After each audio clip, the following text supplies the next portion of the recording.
요한계시록 4장 5절에서 11절까지 말씀을 교독합니다. 보좌로부터 번개와 음성과 우레소리가 나고 보좌 앞에 켠 등불 7이 있으니 이는 하나님의 7영이라. 보좌 앞에 수정과 같은 유리바다가 있고 보좌 가운데와 보좌 주위에 4 생물이 있는데 앞뒤에 눈들이 가득하더라. 그 첫째 생물은 사자 같고 그 둘째 생물은 송아지 같고 그 셋째 생물은 얼굴이 사람 같고 그 넷째 생물은 날아가는 독수리 같은데 4 생물은 각각 6 날개를 가졌고 그 안과 주위에는 눈들이 가득하더라.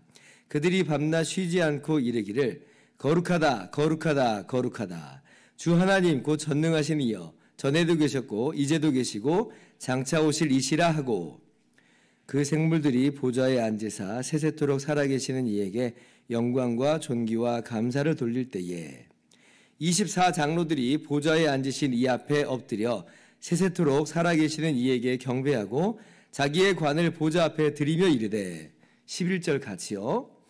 우리 주 하나님이여 영광과 존귀와 권능을 받으시는 것이 합당하오니 주께서 만물을 지으신지라.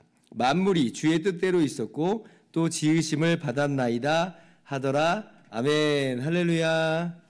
하나님의 크신 은혜와 평강이 오늘도 변함없이 여러분 가운데 가득 넘치기를 주님의 이름으로 축원합니다.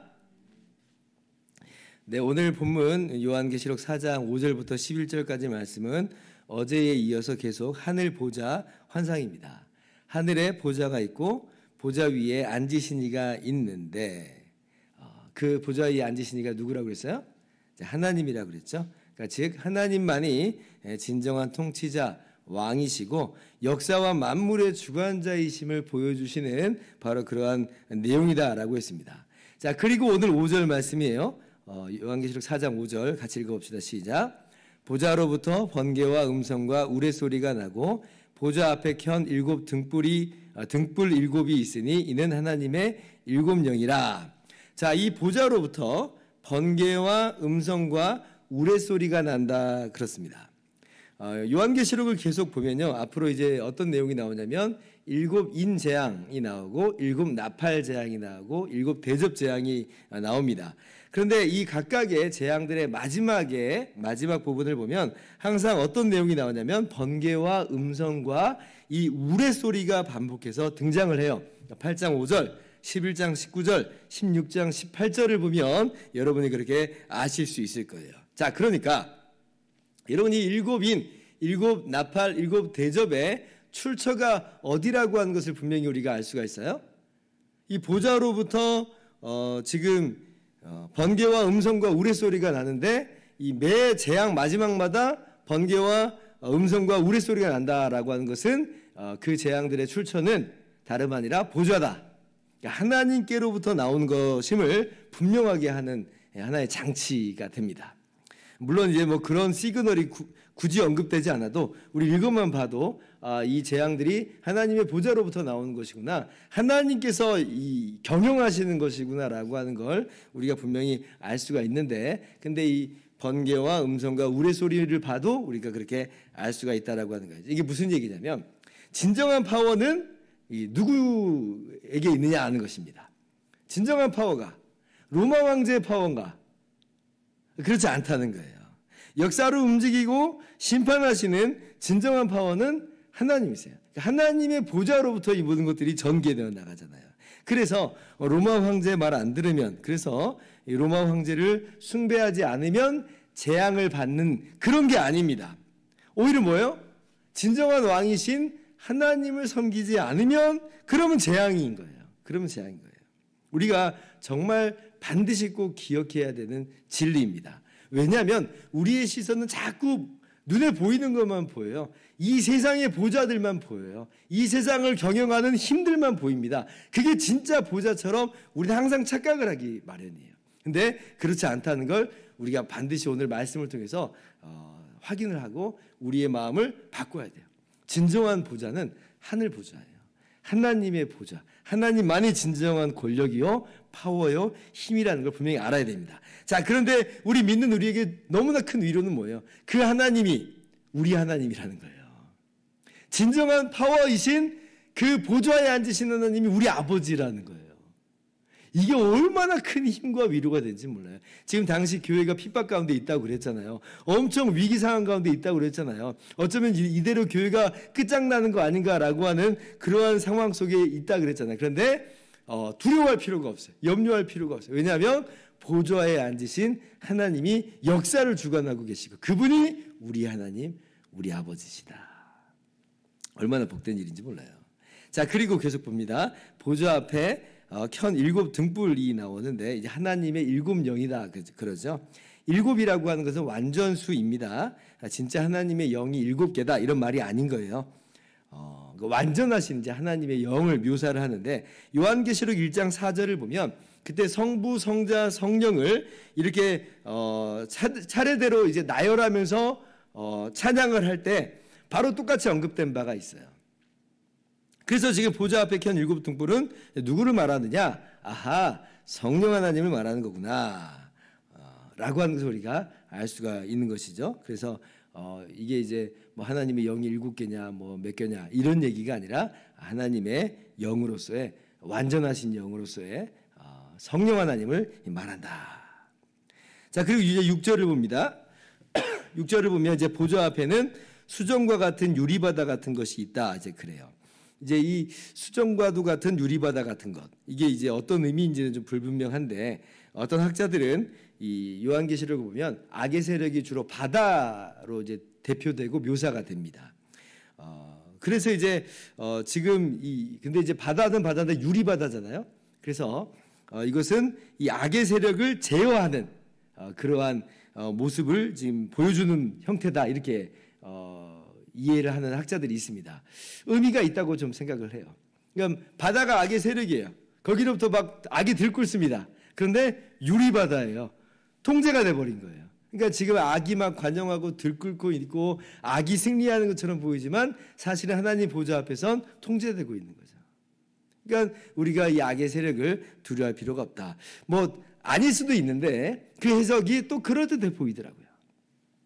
자, 그리고 이제 보좌 주위에 뭐가 나오냐면 네 생물이 등장을 합니다. 하나는 사자의 이 얼굴이고 하나는 이 송아지의 얼굴이고 하나는 사람의 얼굴이고 하나는 독수리의 얼굴이도 날개는 6개다 하는 이 네 생물이 이제 나와요. 천사의 존재, 천사의 일종으로 보이는데 이와 굉장히 유사한 내용이 구약 성경 에스겔의 환상 중에 에스겔 1장 보면 거기에도 이 네 생물, 이 사자, 송아지, 사람, 독수리의 이 네 형상을 얼굴을 가진 이 네 생물이 등장을 합니다. 아마 그런 것들이 연속성으로 지금 나오는 것 같아요. 그리고 이제 근데 이제 차이는 에스겔 환상은 날개가 4개예요. 근데 지금 요한계시록 날개 6개니까 소소한 차이는 있어요. 근데 이 6날개라고 하는 그런 모습, 그리고 이 오늘 네 생물이 하나님을 찬양하는 이 모습을 보면 또 어떤 장면하고도 비슷하냐면 이사야 환상하고도 비슷합니다. 이사야 6장 2절을 보면 그때 스랍이라고 하는 이 천상 존재가 또 천사의 일종인데 스랍이라고 하는 존재가 6날개로 날면서 등장을 해요. 그러면서 뭐라고 이야기하냐면 거룩하다 거룩하다 거룩하다 만군의 여호와여 그의 영광이 온 땅에 충만하도다 이렇게 이제 찬양을 합니다. 근데 오늘 8절 말씀 보세요. 8절 말씀 보면 이 네 생물이 밤낮 하나님을 찬양하기를 거룩하다 거룩하다 거룩하다 이렇게 찬양을 해요. 정말 하나님이 완전히 거룩하시고 최고로 거룩하시다는 것을 나타내는데 이 스랍이라고 하는 그 천사의 찬성과 굉장히 유사하죠. 그래서 어쩌면 지금 이 네 생물이 이 스랍이 아니겠느냐 이렇게 사람들이 생각을 합니다. 하나님께 영광을 돌려요. 하나님은 그 존재가 영광이십니다. 빛나신 분이세요. 하나님은 존귀하신 분이에요. 하나님이 하신 일은 정말 너무나 가치가 있어요. 가장 가치 있습니다. 하나님은 정말 감사를 받으시기 합당합니다. 하나님 우리에게 베푸신 은혜를 생각해 보세요. 그러면 하나님께 우리가 감사를 돌리는 것이 마땅하다. 그러니까 이게 지금 이 스랍만 찬양할 것이 아니고 사실 우리들의 찬양으로서 함께 등장하는 내용인 것이죠. 하나님께 영광과 존귀와 감사를 그렇게 찬양을 돌리는 우리 모두가 되기를 바랍니다. 자, 그리고 이제 그렇게 찬양하는 것이 네 생물만이 아니라 10절을 보니까 24장로들이 함께 하나님을 경배하는 내용이 나옵니다. 24장로들이 엎드리죠. 그리고 엎드리고 어떻게 찬양을 하냐면 자기의 관을, 금관을 하나님께 올려드리면서 그렇게 찬양을 해요. 아까 우리가 찬송가 25장 면류관 가지고 감사를 드리세, 찬양을 드리는 바로 그런 내용이, 이 배경이 바로 이 내용이에요. 지금 이게 어떤 의미인가라고 할 때 지금 이 관이라고 하는 것은 내가 승리한 거고 내가 잘해서 받은 것처럼 보이는 거잖아요. 그죠? 그냥 관을 씌우진 않잖아요. 자, 그런데 그걸 하나님께 올려드린다. 이게 무슨 얘기냐면 내가 한 거지만 이게 내가 한 게 아닙니다. 나의 나된 것은 오직 하나님의 은혜로 된 것입니다. 사도 바울이 그렇게 열심히 복음을 전하고 많은 사람들이 예수님 믿고 교회가 세워졌는데 이거 내가 했습니다. 우쭐하지 않잖아요. 나의 나된 것은 다 하나님의 은혜로 된 것입니다라고 영광을 하나님께 올려드리죠. 금관을 하나님께 올려드린다는 얘기는 바로 그런 얘기입니다. 우리가 우쭐할 게 없는 거예요. 왜냐하면 모든 것들이 다 하나님께로부터 말미암은 거예요. 하나님이 주셔서 우리가 감당할 수 있었던 거니까. 그러니까 마땅히 하나님께 올려드리면서 그렇게 찬양하는 모습이 이 24장로의 모습에서 이제 보여지는 것이죠. 자, 그래서 오늘 이렇게 일련의 이런 모양을 볼 때에 무엇을 이야기하는 거냐면 하나님의 이 보좌에 앉으신 하나님을 이야기하면서 정말로 찬양과 경배를 받으실 분은 누구냐라고 하는 것을 오늘 말씀이 이야기하는 거예요. 누가 정말 찬양받으시기 합당하신 분인가? 라고 할 때 누구예요? 보좌에 앉으신 하나님만이 유일한 찬양의 대상이다. 경배의 대상이다. 오직 하나님만이 찬양받기 합당하신 거예요. 지금 자기가 살아있는 신이라고 자신을 신격화하고 황제 숭배를 강요했던 도미티안이 찬양의 대상이 아니라는 거예요. 경배의 대상이 아니라는 거예요. 오직 우리의 유일한 경배는 누구에게만 올려줘야 되냐면 우리 하나님께만 돌려줘야 된다. 오늘날도 마찬가지입니다. 오늘날 사람들이, 수많은 사람들이 수많은 신들을 두고 있습니다.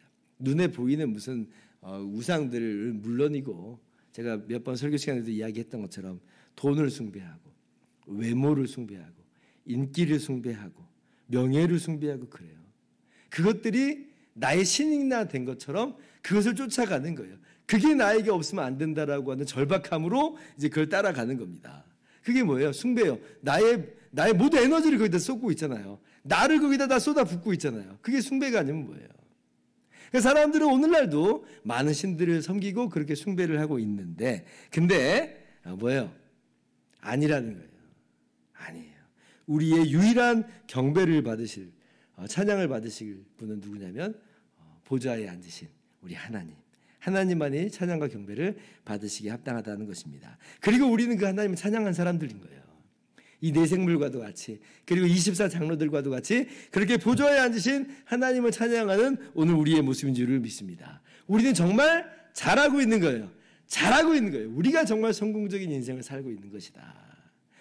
제대로 보면서 살고 있는 거죠. 우리는 하늘 보좌를 보고 살아간 사람들입니다. 그래서 오늘도 변함없이 우리에게 관을 씌워주신 우리 하나님께 우리의 관을 다시 하나님께 올려드리면서 그렇게 하나님께 감사와 찬양을 드리는 이 복된 하루의 삶이 되시기를 주님의 이름으로 축원합니다. 기도하겠습니다.